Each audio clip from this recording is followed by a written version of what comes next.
지난주 하나님의 나라가 드디어 우리 가운데 선포되었습니다. 그 하나님의 나라가 선포되고 나서 첫 번째 말씀이 정결함입니다. 하나님의 나라는 뭐 이래도 좋고 저래도 좋은데 깨끗함이 없이는 아무것도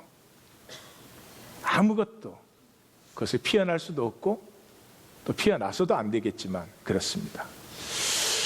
깨끗함 그러면 아마 성도님들은 제일 먼저 떠오르는 게 사도 바울이 자기의 아들인 디모데, 사실은 자기 사역을 디모데에게 물려줬죠.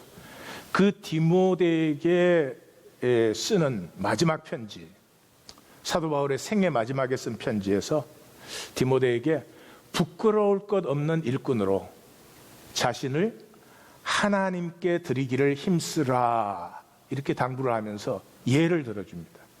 그 예가 큰 집에는 금그릇도 있고 은그릇도 있고 질그릇도 있고 나무 그릇도 있는데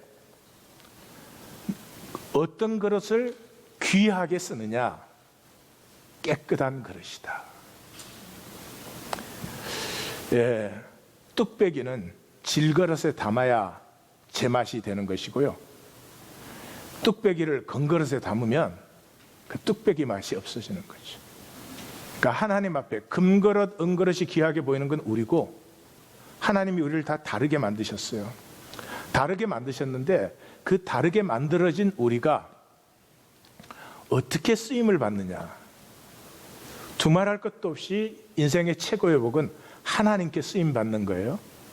하나님은 깨끗하시고 진실되고 모든 선을 위해서 자기 전체를 내어주신 분이니까 하나님에게 쓰임 받는다는 건 뭐 두말할 것도 없는 영광이죠. 근데 그냥 쓰임 받는 것도 아니고 귀하게 쓰임 받는 그것은 언제? 깨끗할 때. 뭐 당연한 말이 되겠죠. 이런 얘기예요. 그림을 그릴 때 수채화를 그리면 물로 이렇게 물감을 풀고 섞고 하잖아요. 유화를 그리면 이제 기름을, 오일을 갖고 그렇게 하겠죠. 이때 이 물과 오일이 깨끗해야지 색깔들이 제 색깔을 내는 거죠. 근데 그림을 그려놓으면 물과 기름은 안 보이죠. 그런 것이에요. 내 생명, 하나님이 내 생명을 창조하셨는데 이 생명은 안 보이는 것이에요. 이 생명을 살면, 이 생명이 아름답게 쓰임받으면 이 생명에서 피어난 그 컬러들이 나타나는 거죠. 이학권이는 이학권이 컬러가 있어요. 이학권이에게는 이학권의 향기가 있어요. 그게 드러나야 되는데 그러려고 하면은 물과 기름이 더러우면 그 색깔이 나타날 수 없는 것처럼 내 생명이 깨끗하지 않으면 하나님이 창조하신 이학권이의 색깔과 이 향기는 나타날 수가 없는 거죠. 생명을 살기 원한다면 그것이 아니고 생명을 살기를 원한다면 하나님이 내 안에 창조하신 생명이 피어나기를 원한다면 조건은 하나밖에 없습니다. 깨끗해야 됩니다. 깨끗해야 됩니다. 자, 그것이 오늘의 본문인데 5장은 크게 두 부분이죠. 1절에서 8절까지는 교회 순결, 9절에서 13절은 교회 사귐에 대해서 얘기를 하고 있습니다. 교회 사귐 부분은 간단하니까 먼저 보죠. 사도 바울이 이 편지 전에 쓴 편지에서 음행하는 자들하고는 사귀지 말라 이렇게 썼어요. 그랬더니 이 고린도 교회에 있는 또 좀 좋지 않은 사람들이 고린도는 뭐 음행천지니까 오늘 이 세계예요. 오늘 이 세계예요. 뭐 음행 없는 사람이 없을 이게 귀하지. 음행하는 사람이 드문 게 아닌 정도니까 그런 세상이니까 그럼 뭐 살지 말라는 말이네 이러고 이제 비꼬았습니다. 그러니까 사도 바울이 세상에서 음행하고 탐하고 그 다음에 사기치는 자들, 성경에는 속여서 빼앗는 그렇게 돼 있어요. 근데 더 이상 우리 그렇게 안 쓰죠. 사기치는 자들, 그 다음에 우상숭배자들. 우상숭배라는 말은 돈과 지위가 전부인, 돈과 지위가 삶의 가치인 그런 자들을 도무지 사귀지 말라는 것이 아니다. 그러면 세상 밖으로 나가야지. 그게 아니고 교회 안에 형제라고 하는 자들 중에 음행하며 탐욕하며 우상숭배하며 모욕하며 술 취하며 이 사기치는 그런 사람이 있다면 사귀지도 함께 먹지도 말라. 함께 먹지도 말라는 떡과 잔, 교회 코이노니아에 참여시키지 말라. 사귀지도는 그 사람과 개인적인 만남도 하지 말라. 완전히 단절하라는 것이죠. 그러면서 12절 13절이 교회의 정결이 너희의 생명이다. 교회가 정결치 못하면, 교회라는 것은 머리 대신 주님으로 우리가 하나 되어 이곳에 있는데 여기가 정결치 않으면 교회의 모든 권세와 교회의 모든 복과 능력을 다 빼앗겨 버리는 거죠. 그것을 지켜라. 이제 그렇게 말씀하시는 것이고, 그럼 이제 첫 번째 파트로 이제 또 들어가서 보십시다. 1절에서 8절까지요. 시작을 그렇게 합니다. 너희 중에 이방인에게도 없는 음행이 있다니, 이 아버지의 첩하고 사니까 오히려, 그런데 오히려 교만하고 통한이 여기지 아니하고, 교만을 먼저 얘기를 하겠어요. 6절에 가서는 오히려 자랑한다 이렇게 되어 있어요. 이게 무슨 말이냐? 음행이 있는데 무슨 어떻게 교만할 수 있으며 자랑하느냐? 이게 이제 고린도 교회의 그 열광파들, 이제 사람들이 그 고린도의 이 은사파들을 열광파라고 이름을 붙였어요. 왜냐 그러면 이 사람들이 숫자가 많은데 이 사람들이 자기들은 성령 받았다는 거예요. 그래서 성령 받았는데 왜? 은사가 나타나니까. 무슨 은사가? 이 방언과 예언의 은사가 많았어요. 방언과 예언의 은사는 요즘 말로 하면은 방언과 큐티하는 사람들이다 이런 말이에요. 예언이라고 하는 것은 하나님이 말씀이 이런 말씀입니다 하고 이게 말씀 나누는 것이죠. 그것이 이제 설교 원조가 또 되기도 했습니다만은, 하여튼 그 자기들은 성령의 은사가 있으니까 성령 받았다는 거예요. 그런데 성령 받은 삶은 영 아니거든. 그러니까 이렇게 말을 하는 거예요. 아무리 성령 받았지만 그런다고 육체로 세상을 사는데 어떻게 믿음대로 살 수 있느냐 이렇게 말을 하는 거죠. 그러니까 오늘 기독교 말이에요. 오늘 기독교하고 똑같잖아요. 오늘 기독교 그래요. 거듭났대요. 거듭났다는 말이 뭐예요? 생명이 완전히 질이 다른 새 생명이 됐다는 거예요. 그런데 삶은 똑같이 살아요. 그 말은 뭐라고 해요? 육신으로 사는데 어떻게 그러면 세상에서 그렇게 안 살 수가 있느냐? 그 세상에 속했으니까. 하나님께 속하면 그렇게 안 살거든요. 근데 이게 이제 너무 멀어져 버리니까, 우리는 뭐 그게 이제 조금 이따 보시겠지만 우리에게는 없는 실제예요. 이 하나님 나라, 하나님 다스림이라는 게. 그래서 그런 음행이 있는데도 우리는 뭐 은사 받았다, 성령 받았다 이렇게 교만하고 자랑하는 거예요. 뿐만 아니라 통한이 여기지 아니하고, 사도 바울은 그냥 일반적인 얘기를 쓰는 게 아니죠. 이 말씀이 그냥 이렇게 그 몸과 마음에 찌들은 사람이에요. 그래서 이 통한이 여긴다는 말은 굉장히 성경적 전통입니다. 이것도 기독교와 마찬가지예요. 오늘 우리가 기독교 교인이라면 참 통한이 여기셔야 됩니다. 기독교 무기력증. 하나님 믿는다 그러는데 요 앞에 말씀이 뭐였어요? 하나님의 나라는 말에 있지 않고 능력에 있다 그랬잖아요.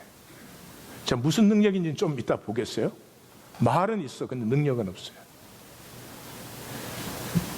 지금 기독교를 보세요. 이 완전히 무기력해가지고, 첫째, 윤리적으로 무기력해요. 윤리적으로 무기력하니까 성결이 없어요. 성결이 없어요. 하나님 믿는다는 말은 너무너무 잘하는데 그것 때문에 내 생각이나 말이나 행동이나 삶이 깨끗하냐? 아니요. 세상 사람 못지않게 더러워요. 그런데 끄떡이 없어.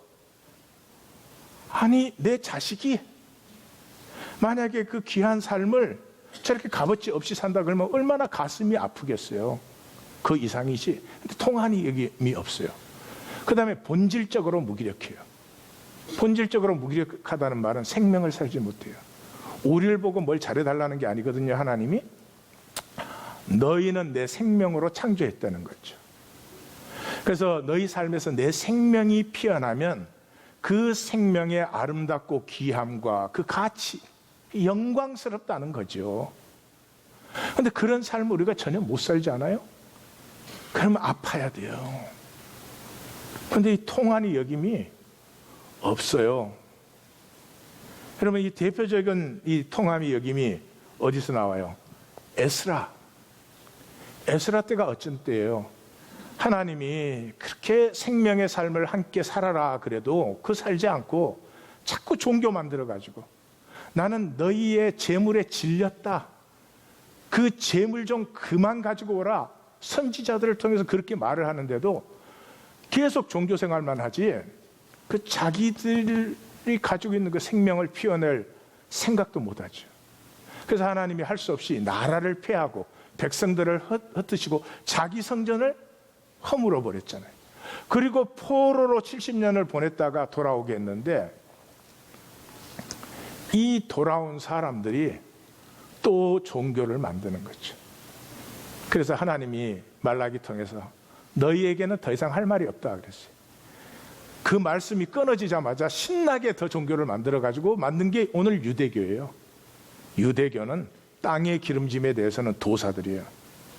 하늘의 신령한 복은 전혀 모르는 사람들이죠. 예. 이 설명이 많이 필요한 말이지만 나중에 적그리스도는 반드시 유대교와 기독교에서 나오게 되어 있습니다. 종교적인 데서 나오게 되어 있어요. 그 세력이 그렇게 나올 것입니다. 그 에스라가 포로로 갔다가 돌아온 사람들인데 이 사람들 왜 돌아왔어요? 하나님 믿겠다고 돌아온 사람들인데 그 사람들이 또 종교 만드는 거예요. 그러니까 그 사로잡혔자든 포로로 갔던 자들의 죄를 근심하여 음식도 먹지 아니하고 물도 마시지 아니하고 그렇게 하나님 앞에 울면서 기도했다. 그렇게 나와요. 그 다음에 돌아온 사람이 누구예요? 느헤미야죠. 느헤미야가 소식을 들으니까 돌아간 사람들이 성전 세울 생각도 안 해, 성벽 세울 생각도 안 해, 하나님의 백성으로 함께 모일 생각도 안 해, 하나 될 생각도 안 해. 다 자기 살기에 바쁜 거예요. 그 말을 듣고 앉아서 울고 수일 동안 슬퍼하며 하늘의 하나님 앞에 금식하며 기도했다. 지금 기독교는 이 통한이 여김이 필요합니다. 세상에 손가락질을 받고 세상에 하나님과 복음을 가진 사람들이 이렇게 멸시를 받는데 어떻게 아파하는 사람은 없고 잘나려고 하는 사람은 얼마나 많은지 말로 다 할 수가 없어요. 그렇게 시작하고 3절에서 5절까지는 우리가 주 예수의 이름으로 그 자를 사탄에게 내어줌으로 육신은 멸하고 영은 주 예수 날에 구원받게 하려 함이라 이렇게 말을 합니다. 이 부분은 다시 얘기를 하겠습니다. 6절에서 다시 너희 자랑이 옳지 않다. 적은 누룩이 온 덩어리에 퍼지는 걸 알지 못하느냐. 그러면서 너희는 누룩이 없는 자인데 묵은 누룩을 버려서 새 덩어리가 되어야 될 텐데 우리의 유월절 양 그리스도께서 희생이 되셨다. 이게 무슨 말이냐? 하나님께서 유월절 역사를 하심으로 애굽의 종되었던 백성들을 광야로 인도하셔서 자기의 백성으로 삼으셨습니다. 자기의 백성으로 만드셨는데 이 백성들이 하나님의 통치, 하나님의 다스림을 따라서 사는 것이 아니고 자기들의 종교를 만들어 가지고 자기들 마음대로 자기들의 나라를 세우는 것이죠. 그래서 할 수 없이 그 유월절이 사실은 폐해진 것이에요.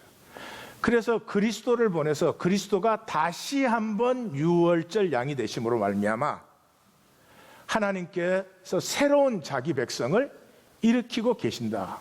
그래서 묵은 누룩을 버려라. 묵은 누룩이 뭐예요? 애굽의 종로로 다든 것, 삶이죠. 그러니까 우리에게는 세상의 종로로 다든 삶은 버려라. 그리고 그 묵은 누룩을 버려서 새 덩어리가, 새로운 사람들, 새로운 관계, 그 새 삶을 맛보아라. 이것을 고린도 교회에게 선포하고 있는 거죠. 그래서 유월절 역사가 일어났을 때 어떻게 했어요? 백성을 광야로 인도했죠. 하나님이 불기둥과 구름기둥으로 인도하시고 통치하시는 광야로 인도하셔서 그 광야의 어려움 속에서 하나님의 백성을 하나님의 백성으로 세우셔서 묵은 세대가 쓰러진 후에 새 세대로 하여금 약속의 땅을 받게 하셨습니다.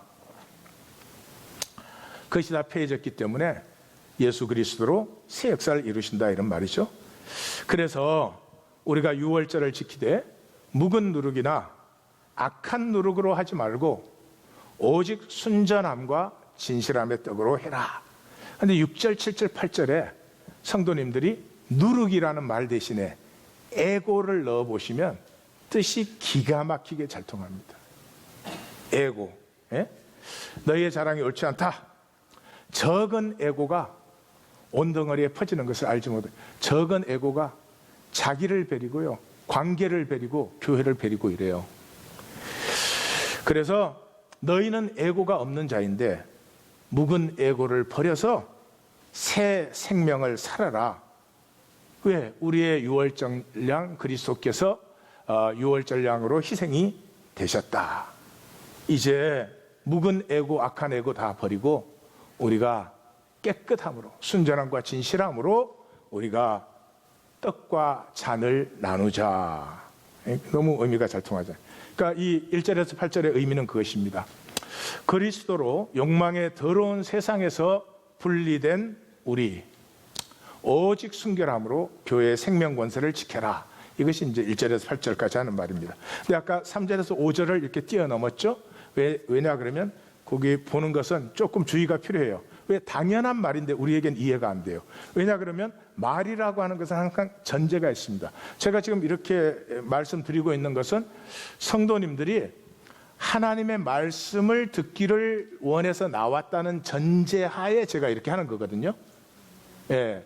그러니까 막 전제가 만약에 일주일의 삶이 참 피곤한데 가서 잠이 잘 오는 데서 푹 쉬자, 이런 전제라면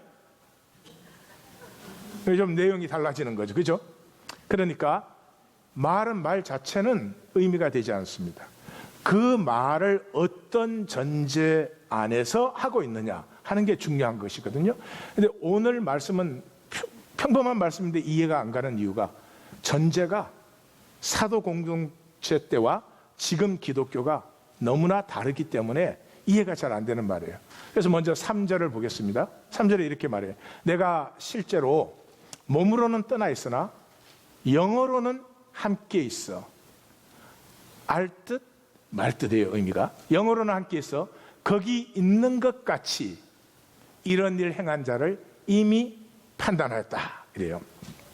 이 말은 사도 바울이 지금 육체적으로 떨어져 있지만 교회는 그리스도를 머리로 모두가 한 지체이기 때문에 내가 영적으로는 지금 너희와 함께 있다. 그래서 이 일 행한 자, 음행한 자를 이미 판단하였다. 그 사람에 대해서 나는 이 일에 이미 결정을 내렸다.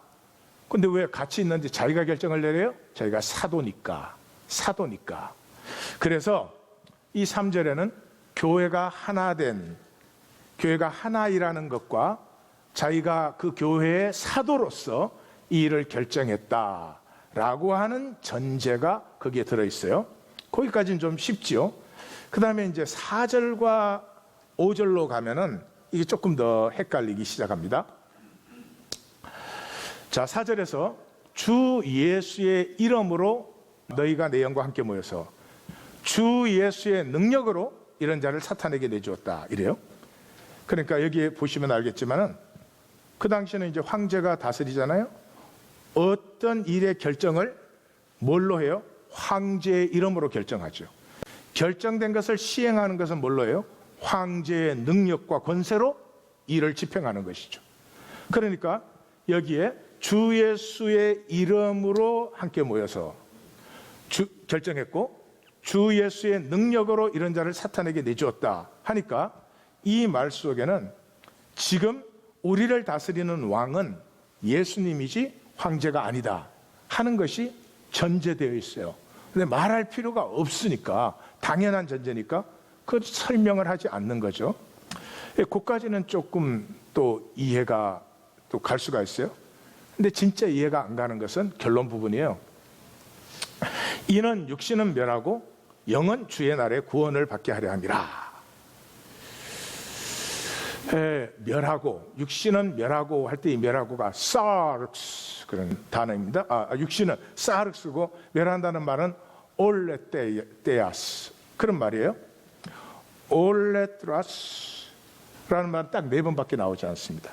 4번밖에 나오지 않는데, 그러니까 육신을 멸하고는, 육신은 이 살덩어리를 말하는 게 아니고 육신으로 사는 삶을 얘기해요. 신약에 굉장히 많이 나오는 150번 이상 나오는데, 그 육신으로 사는 삶, 우리의 싸움은 혈과 육에 속한 것이 아니다. 예수님이 육으로 난 것은 육이고 영으로 난 것은 영이다. 이럴 때 전부 이거예요. 그러니까 육신으로 사는 삶은 그냥 이 살덩어리에서 나오는 삶이고, 영으로 사는 삶은 성령에서 나오는 것이고, 그런 뜻이죠.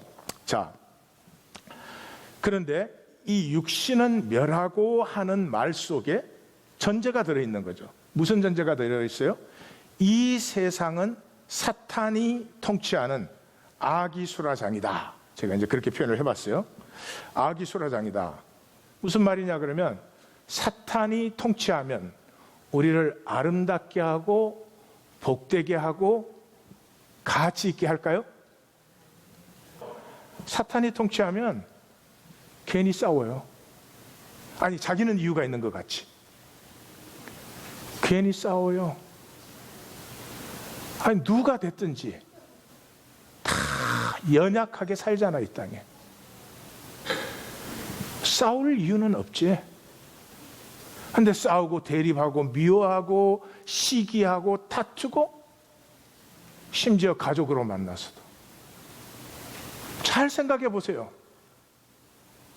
다투는 관계가 있으면 잘 생각해 보세요. 이건 내가 정말로 원하는 것인가? 아닐걸요? 그럼 왜 싸워요? 사탄의 거짓 통치 아래 있으니까. 그래서 육신을 멸한다 하는 말 속에서 이 교회의 교제, 코이노니아에서 끊어버리는 순간에 더 이상 저는 하나님이 통치하시는 하나님의 생추어리, 하나님의 보호와 하나님의 인도하심에서 끊어짐으로 말미암아 사탄의 통치 속으로 들어가기 때문에 그 삶은, 그 육신으로 사는 삶에는 잘 살고 못 살고를 떠나서 아무 쓸데없는 경쟁과 다툼과 속임과 스스로 가치 없게 만드는 거짓과 더러움과 이런 것들이 가득하게 된다 라고 하는 것이 전제되어 있다. 자, 잘 보시겠어요? 그러니까 사도 공동체에는, 교회는 하나님이 통치하는 하나님의 생추어리, 이 교회에서 단절되면 세상을 다스리는 사탄 통치권 하에 들어감으로 말미암아 잘 먹던 못 먹던 내 삶은 파괴되어지는 것이다 라고 하는 것이 설명할 필요가 없이 분명했어요. 지금 기독교 그렇습니까? 아니요. 그러니까 이 말이 이해가 안 되는 거예요. 그리고 여기 또 하나의 전제가 있어요. 놀라운 전제가 있죠. 자, 육신은 멸하고 그 다음에 영은 주의 날에 구원을 받게 하려 함이라. 그러니까 이 사람이 교회 안에 있어서 복음을 만난 사람이잖아요. 복음을 만난 사람은, 지금 기독교는 복음을 못 만나는 게 거의 대부분입니다. 복음 아는데, 아는 거 알아요. 근데 만난 건 아니에요. 만난 건 실제고 아는 건 생각이에요. 그건 좀 이따 보겠어요. 자, 복음을 만난 사람은 반드시 돌아오게 되어 있어요. 회개하게 되어 있다는 말이에요. 그런데 이 회개는 그렇게 쉬운 게 아닙니다. 내가 회개해야지 이러면 회개되는 것이 아닙니다. 회개가 언제 되는 줄 알아요? 육신의 삶에 이 파멸의 끝이 와야 됩니다. 조금이라도 내가 뭘 이렇게 장난칠 수 있는 가능성이 있으면 그거 들고 장난하느라고 절대로 돌아오지 않습니다. 이거 누가 한 말이죠?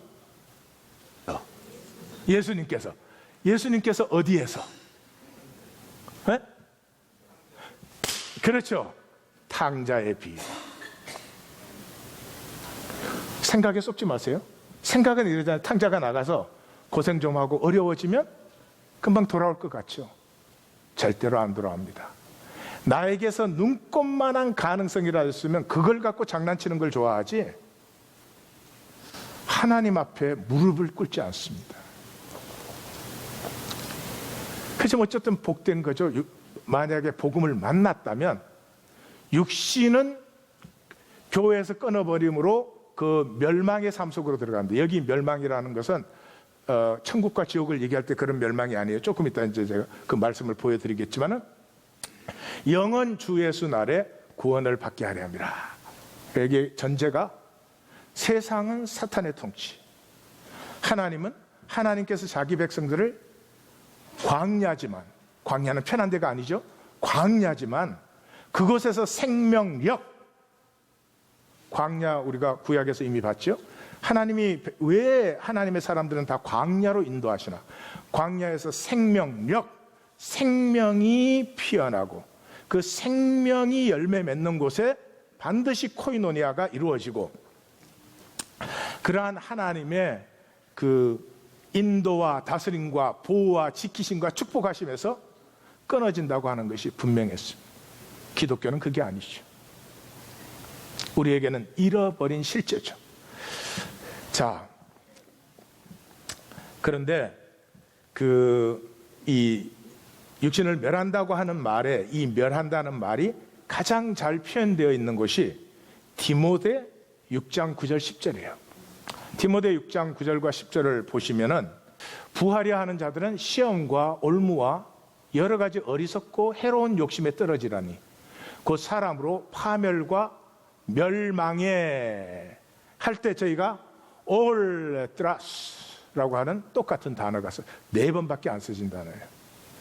그래서 우리의 육신의 삶이란 게 뭐예요? 돈으로 사는 삶이죠. 그게 사로잡히면 결국은 저 멸망에 빠진다는 거죠. 그래서 10절에 따라서 나오는 것이 돈을 사랑함이 일만하게 뿌리가 되나니, 돈 마음껏 쓰시고 돈 많이 버시고, 그래서 돈을 사용하는 것이 결국은 내 삶의 가치가 됩니다. 잘 사용하시고 돈 사용을 통해서 존경받으시고 사랑받고 그렇게 되셔야 됩니다. 그러나 돈을 사랑하는 건 어리석은 일이에요. 사랑할 대상이 많죠. 하나님 사랑하시고 가족 사랑하시고 이웃 사랑하시고. 이 사회는 의가 없습니다. 지금 의를 사랑하시고 이 기독교 사랑하시어서 이 기독교의 이 무기력증, 아파서 눈물 흘리는, 그렇게 돼야죠. 근데 그 좋은 것들 다 내놓고 그런 것들은 하나도 사랑하지 않아. 그리고 돈 사랑해. 그러면 인생은 끝장난 거예요. 여기에 교회는 하나님의 생츄어리, 하나님의 보호와 인도가 있는 곳, 그래서 이 교회에서만이 생명이 피어나게 됩니다. 생존이 아니고, 이 기독교는 생명을 모르죠. 그저 잘 믿으면 생존을 이렇게 풍성하게 해준다, 뭐 이렇게, 그것도 거짓말인데, 그런 말을 너무 많이 해가지고. 그래서 뭐 성경에 많은 구절인데요, 제가 한 부분만 읽어 드릴게요. 잘 들어보십시오. 교회 안에 있으면, 이 에베소서거든요. 에베소서는 교회가 무엇인가를 가르쳐주는 책이에요. 그래서 우리가 교회가 될 때 이런 일이 일어난다 하는 것을 3장 16, 17, 18, 19절에서 말을 하고 있어요. 들어보세요.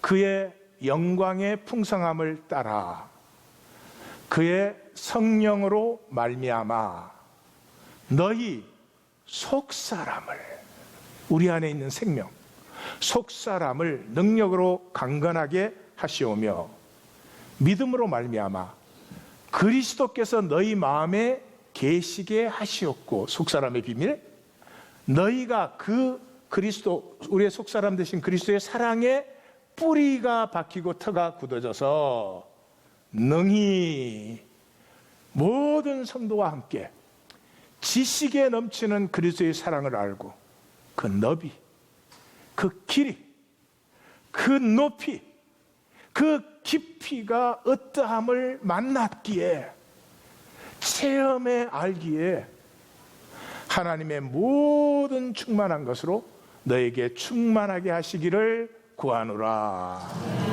이것이 교회입니다. 이것이 교회입니다.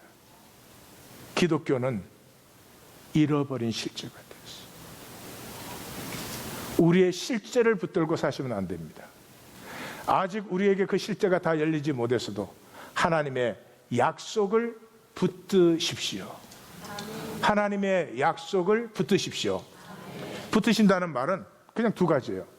예수님에게서 하나님 믿는다는 말은 아주 간단한 말이에요. 두 가지예요. 첫째, 자기 십자가를 지는 거예요. 이 기독교에는 십자가 지라 그러면 경기 들립니다. 경기 들려요. 뭐 십자가로 구원받아도 말은 하지 십자가 져라 그러면 경기 들린다니까요.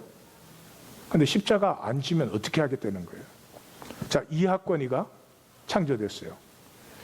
이하를 간단하기 위해서 이하권이가 피아노 연주의 은사를 받았다고 해요. 그러면 그 은사가 내 안에 있으면 나는 어떻게 해야 돼요? 피아노를 피눈물 나게 연습을 해야죠. 훈련을 해야죠. 그걸 통해서 내게 주신 은사가 피어나게 되죠. 가만 앉아서 이렇게 TV 채널 돌리고 있으면 연주가 막 풍성하게 되죠. 그죠?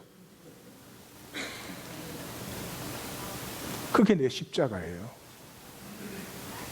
내 십자가가 나를 내 생명 되게 하는 거예요. 그런데 사탄은 뭐라고 해요? 그다 피하고 편하게 살아라 이러잖아요. 편하게 사는 사람들의 이 지구에 덮인 무리를 보십시오. 세상을 어떻게 만드는지, 자연을 어떻게 만드는지, 인간을 얼마나 치졸한 존재로 만드는지 한번 보십시오. 자기 십자가를 지고 그 다음에 자기 십자가를 지면 반드시 세상에서 핍박받는다는 거예요. 기독교인들은 핍박받는다 그러면 또 경기 들리는 거예요. 그러니까 우리는 더블로 경기 들린 사람들이에요. 예. 세상에 핍박을 받는다는 게 무슨 말이에요? 여러분, 이하권이의 진실로 살아가기 시작하면 세상이 막 도와주고 막 쌀 떨어지면 쌀 갖다 주고 막 이러죠. 그죠? 그 이상해요. 자기들에게 폐를 끼친 적도 없어. 자기들이 그것 때문에 피해를 받은 적도 없어. 자기들에게 악하거나 손해를 끼친 적도 없어. 그런데 핍박해요. 반드시 그렇게 돼 있어요. 내가 나됨으로 피어나려면 세상의 도전을 넘어서야 돼요. 그렇게 돼 있어요. 그 사람들이 악하냐 그냥 그런 생각은 치우세요. 그게 세상이에요. 저는 목회를 이렇게 행복하게 하는 사람이에요. 우리 얼마나 행복해요. 이게 성도님들을 이렇게 괴롭히지. 예? 목회한다 그러면 스트레스가 많겠어. 이런 사람들이 많아. 그건 난 이해가 안 가. 스트레스 받기 전에 스트레스 주면 되지. 왜 스트레스를 받냐고. 예. 그래서 저는 참 행복해요. 우리 교회 장로님들 계시지만은 모르겠어요. 자기네들은 날 어떻게 생각하는지 알 수가 없지. 근데 나는 우리 장로님들 사랑하고 존경해요. 얼마나 재밌어요. 함께 모여서 더 높은 것을 향한다는 것이 인간에게 그 이상의 기쁨이 어디에 있어요. 자, 이것들이 사도 공동체 때는 실제였어요. 그래서 이렇게 글을 쓰면 금방 알아들어요. 근데 우리 기독교에는 이런 일, 육신은 멸하고 영은 주 예수의 날에 구원을 받게 하려 함이라 그러면 이해가 안 가는 거야. 자, 문제가 뭐예요? 종교된 기독교죠. 종교가 얼마나 편해요. 내 마음대로 믿지요? 내 마음대로 예배 나오지요? 내 마음대로 섬기지요? 내 마음대로 생각하지요? 내 마음대로 뭐 교회를 어떻게 다녀도 이미 교리는 자기 속에서 아마 도를 통해서. 근데 하나님의 임재는 그게 있어요? 없지요. 임재가 있으면 삶이 바뀔 수밖에 없어요. 구약이나 지금이나 똑같아요. 이 귀한 자들이 돌아왔어요. 그 중에 열심인 사람이 있었어요. 그 열심인 사람이 뭐요? 이랬어요. 우리가 금식하는데도 하나님이 왜 응답하지 않고, 우리가 마음을 괴롭게, 우리가 회개하는데도 하나님 어떻게 해서 우리의 마음을 알아주지 않습니까? 하나님이 대답을 두 가지로 했어요. 금식하면서 너 삶의 재미, 예? 그런 거 챙기는 거 아니냐? 금식하면서 다른 사람 미워하고 판단 정지하고, 내가 어떻게 그 자리에 응답하겠느냐? 한마디로 모양새는 가지고 있는데 중심의 진실은 없는데 어떻게 나를 보고 그게 역사란 말이냐? 함께 있을 수조차 없다. 그래도 하나님 참 은혜스러운 게요, 그렇지만 너희가 지금이라도 중심을 새롭게 하면 약속을 하세요. 어떤 약속을 하시냐? 잘 보십시오. 여호와가 너를 항상 인도하여 메마른 곳에서도 내 영혼을 만족케 하면 내 뼈를 영육이 강건하게 하고 물된 동산 같고 물이 끊어지지 아니하는 생 같을 것이라. 그러면서 뭐라고요? 내게서 날 자들이, 내 자녀, 내 다음 세대들이 역사를 세우는 사람들, 오래된 그 파괴된 기초, 생명의 기초를 세우는 그런 사람들이 될 것인데, 그때 너는 역사를 세운 사람들이라고 하는 그런 일컬음을 받게 될 것이다. 이렇게 말했습니다. 우리 다시 한번 생명을 사는 사람들이 되어서 우리의 자녀들은 생존세계에서 남보다 그 월급 많이 받으면 몇 푼 더 받습니까? 그런 게 아니라 이 아픈 세상에 오래된 무너진 황폐한 곳을 새롭게 하는, 역사를 새롭게 하는 생명의 자녀들로 세우는 세대가 되어야 됩니다.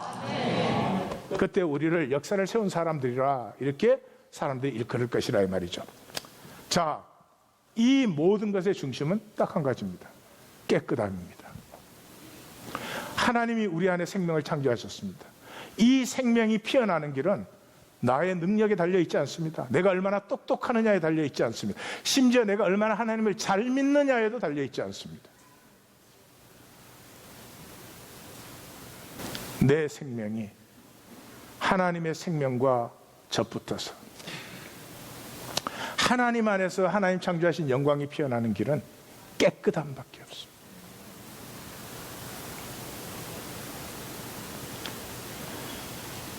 에고로 사는 우리, 욕심으로 사는 우리에게는 이것이 불가능하든지 제일 어려운 일일 것입니다. 그것이 하나님을 의뢰한다면 가장 쉬운 일입니다. 요한복음 15장은 예수님께서 요한복음을 읽어보시면 12장까지 유대인들과 싸우십니다.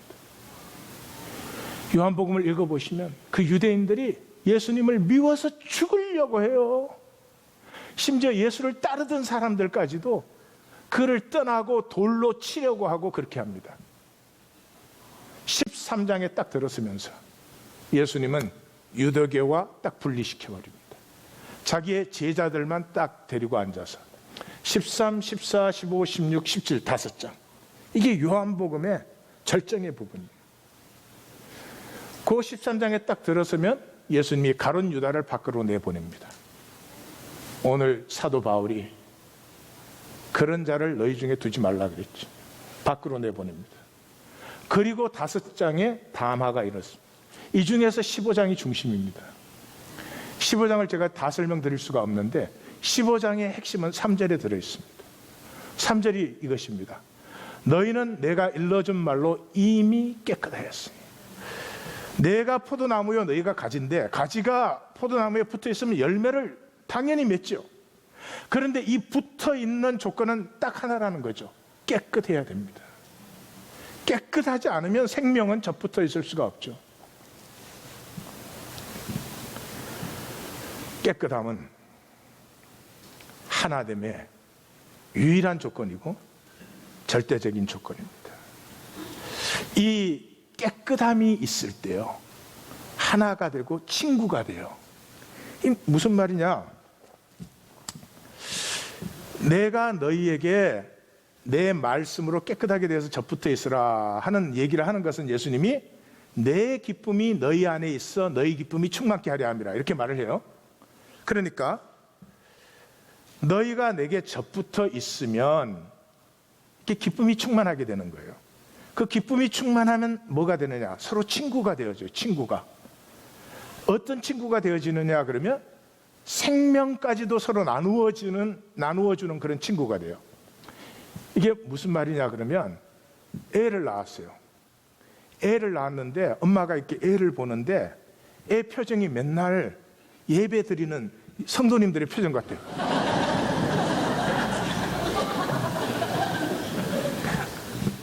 그 애 길러질까요? 몰라, 버리지는 못할지 모르지만 왼수 중에 왼수자. 그래도 이뻐주고. 왜 그럴까요? 왜 그럴까요? 엄마를 보면 반갑. 생명의 기쁨이. 기쁨이 있는 사람은요, 살아있어요.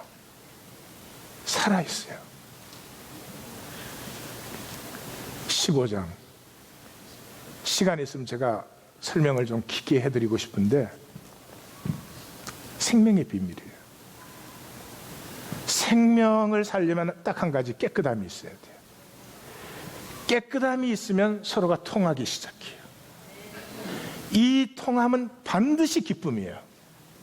이 기쁨이 있으면 목숨을 내어주는 친구가 되어요. 그 이상의 행복이 어디에 있습니까? What else do you want? What else do you want? 예? 옆에 있는 사람과 통하지도 않는데 돈만 있으면 좋겠다. 이것은 생명의 천박함이 말로 다할 수가 없는 것이죠. 그러면 세상이 반드시 핍박한다는 거예요. 나를 핍박한 것처럼 너희도 핍박을 하게 돼 있다는 거죠. 그래서 요한복음 15장을 한마디로 정리하면, 같이 읽어볼까요? 깨끗하여 생명에 접붙어라. 순수한 기쁨으로 죽음도 끊지 못하는 친구 되어 세상의 도전 속에서 우리는 우리로 피어난다. 이것이 어디에서 일어나는 일이라고요? 이 세상 속에서는 이것이 일어나는 곳은 한 군데밖에 없어요. 어디라고요? 교회입니다. 그 교회가 교회되기 위해서는 딱 한 가지 있으면 됩니다. 깨끗하면 됩니다.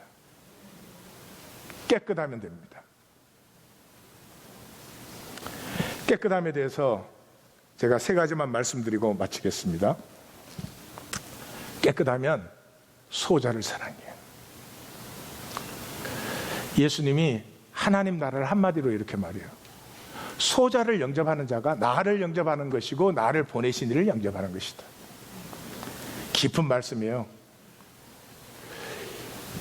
욕심의 사람은 힘 있는 자를 봐요. 엄마하고 아이하고 이렇게 손잡고 가면 아이는 거지를 봐요. 엄마는 핸드백을 봐요.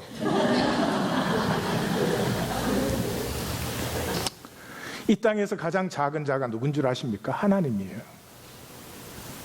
이 세상에서, 이 세계에서 가장 작은 자는 자식을 빼앗기는 사람이에요. 아무리 작아도 자식은 빼앗기지 않습니다. 하나님은 유일한 독생자 아들을 빼앗기셨어요. 주님은 그 아들 빼앗기는 아버지의 마음을 받으신 분이에요. 가장 작은 자예요. 그래서 종교인의 특징은 하나님을 보통 멸시하는 게 아닙니다. 때로는 보면 가슴이 철렁할 정도예요. 하나님 작은 자잖아요. 우리 중에 좀 작은 자, 뭐 교육 못 받은 사람, 돈 없는 사람, 여러분들 어떻게 보십니까? 근데 그분들보다 억만 배가 더 작은 사람이 하나님이세요. 그래서 얼마나 업신 여기는지 말로 다 할 수가 없어요. 우리 한 사람 한 사람이 아니고 기독교가요. 하나님 앞에 드리는 예배가 자기 애 과외만도 못해요. 과외 있으면 당연히 그쪽 가는 거예요. 하나님 앞에 받은 사역이 있는데 뭐 세상에 조금 이익되는 게 있으면 생각도 안 해요. 갈등이 되지가 않아. 그렇게 멸시하면서도 멸시하는 줄을 몰라요. 왜 그랬죠? 하나님이 실제가 아니니까. 하나님 실제가 아니니까.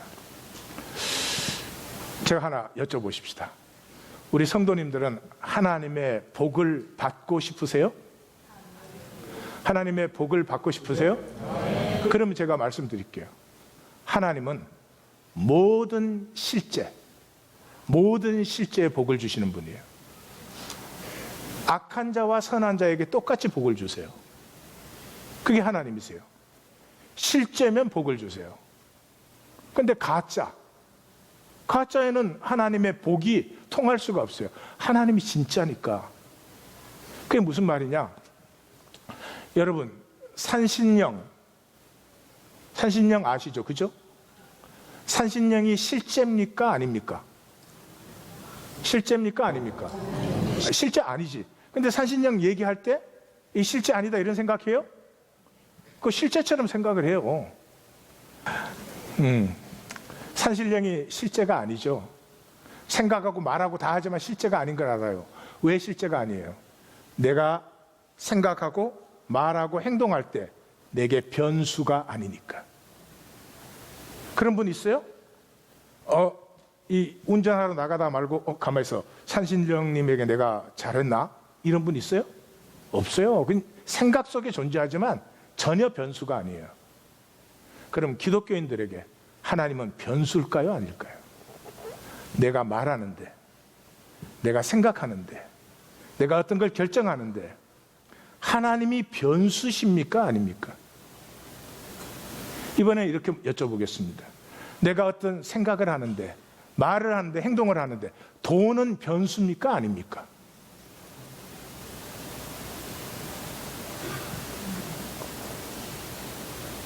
하나님이 내게 실제시면 하나님의 복은 그냥 통하는 거예요. 복을 받으려고 무슨 짓을 해요? 그 이미 하나님을 모르는 거죠. 왜 하나님이 실제가 아닐까요? 욕심의 마음이 더러우니까. 하나님과 단절되어 있죠. 두 번째, 깨끗한 사람은 바라봄이 있어요.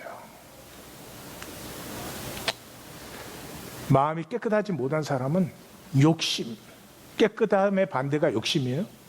욕심의 사람은 모든 걸 원해요. 좋은 건 다 가지고 싶어. 좋은 소리는 다 듣고 싶어. 그러니 또 그렇게 안 될까 봐 불안하죠. 생각과 가슴이 다 틀어져 가지고 이루는 것이 없어요. 마음이 깨끗한 사람은 그거 상관없어요. 내가 가야 될 길, 내 삶에서 살아야 될 길, 그게 좋은 길이나 나쁜 길이냐도 상관없어요. 내가 살아갈 길이면 그냥 사는 거죠. 이 사람에게는 모든 것이 합력하여 선을 이루어요. 그리고 이 사람은 그 길 끝에 반드시 예비되신 의의 면류관을 만나게 되는 것입니다. 마지막으로 진정한 승리는 깨끗함으로 옵니다. 깨끗함으로 와요. 마태복음에 하나님 나라의 헌장이라 그러잖아요. 산상수훈을. 거기에 시작하자마자 예수님이 팔복을 얘기하시고 팔복 후에 이렇게 얘기해요. 팔복의 결론이 의를 위해서 박해받는 자 복이 있다. 나로 말미암아 욕 듣고 박해받는 자가 복이 있다. 그리고 기뻐하고 즐거워해라. 왜? 하늘에서 상이 커. 선지자들이 바로 그 길을 간 사람들이다. 이렇게 얘기를 했어요. 그러니까 그 앞에 팔복을 얘기했잖아요. 여기 10장 10절 11절 12절의 내용은 뭐예요? 너희는 이 세상 속에서 하나님 나라의 군사들이다. 세상과 싸우게 되어 있다. 세상과 싸우면 세상이 반드시 핍박을 하죠. 그러니까 팔복 5장 1절에서 8절까지는 하나님 나라의 강령이죠. 전투 강령이죠. 너희가 핍박을 받고 세상과 싸워야 되는데 뭘로 싸우느냐? 아름다운 생명과 향기로운 인격으로 싸우라는 거죠. 그것이 진정으로 이기는 길이라는 거죠. 순전한 기쁨, 깨끗한 기쁨, 그것이 세상을 이겨요. 제가 전에 신학교 공부를 할 때 이게 출출해서 이제 그 샌드위치를 사러 갔습니다. 뉴저지, 여기가 뉴저지지. 뉴저지에는 와와라는 게 있어요. 예, 이 북쪽은 세븐일레븐이지 아직도, 그죠? 그 우리 학교 앞에도 와와가 있었어요. 그래서 샌드위치를 딱 사러 갔어요. 샌드위치를 사러 갔는데 할머니 한 분이 하나인 교회 예배 끝나고 왔나 봐. 화가 너무너무 나셨어. 그래서 그 카트 조그만한 걸 막 샥 얼굴은 굳어 있고, 그러니까 사람들이 다 슬슬 피하죠. 그래서 저도 이제 슬슬 피해 갖고 빨리 이렇게 샌드위치 오더 해가지고 돈 내려고 이렇게 캐시어 줄을 서 있어요. 근데 내 바로 앞에가 할머니야. 어떻게 줄 서다 보니까 어떻게 이런 운명의 장난이 있을 수가 있어? 그래서 이제 굉장히 조심해서 서 있는 거예요. 착한 척하면서. 근데 그 할머니 바로 앞에 젊은 엄마가 애를 안고 있어요. 돌쯤 된 것 같아. 그러니까 애를 이렇게 안고 있으니까 애는 지금 사정을 모르고 할머니 쪽을 바라보고 있는 거예요. 이 할머니의 굳은 얼굴과 그 애의 방신. 그 뒤에서 제가 보다, 이야, 이 세기의 대전이 일어났구나. 누가 이겼을까요? 두말할 것도 없죠. 1분도 안 돼서 그 감히 누구도 건접할 수도 없던 할머니의 얼굴이 풀어지면서 애를 얼르기 시작하면서 같이 따라 웃기 시작하면서, 생명의 승리는 무엇으로 이루어질까요? 깨끗한 기쁨.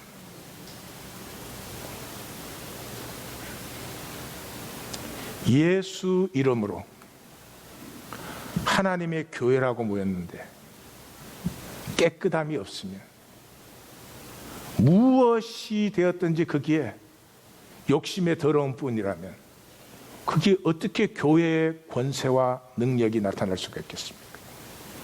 하나님께서 이곳에 하나님의 통치를, 하나님의 나라를 선포하셨으니 여기에 하나님에게 붙들림 받는, 하나님께 인도함을 받는 백성들이 일어설 것이라고 확신합니다.